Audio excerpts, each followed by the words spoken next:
Hello everybody. In today's video, we will be discussing about the guidelines to treat people with disabilities when they are arrested and where they are mentioned. You know, there are n number of guidelines that exist regarding the treatment of people with disabilities during arrest and detention. Now, let us understand, keep in mind, and follow some of the key points for police interaction with people with disabilities. This can also come handy if you need to carry out any interrogation with people with disabilities. The first and foremost is respect and dignity. Like any other human being, people, regardless of their disability, must be treated with respect and dignity. The second point is reasonable accommodation. Providing reasonable accommodation to ensure that people with disabilities do not face any difficulty is also something that you're supposed to keep in mind. And by reasonable accommodation, it means they can include any assistive devices, provide, interpreters or something that is going to help them to give you a valuable answer in your interrogation process. The next and most important point is communication. To carry out a very smooth interaction or interrogation with a person that, suffers from a disability, it would be best to communicate in their preferred mode of communication.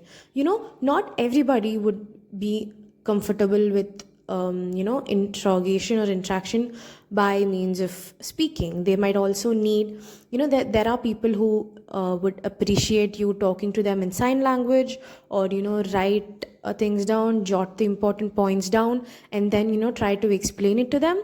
So the mode of communication also plays a very vital role when it comes to interactions or interrogations with people with disabilities. Next comes awareness and training. Police officers or interrogating officers should be aware of all the rights that people with disabilities possess, under the Disabilities Act 2016.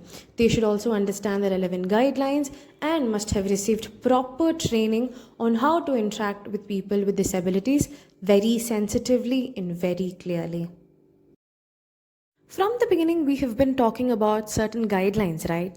So these guidelines are mentioned in various sources, both international sources as well as national sources. So under the United Nations Standard Rules on the Equalization of Opportunities for People with Disabilities, it is emphasized that the rights of persons with disabilities must be protected in all situations, including arrest and detention. They call for reasonable accommodations and to ensure that their access to justice is in a very fair way.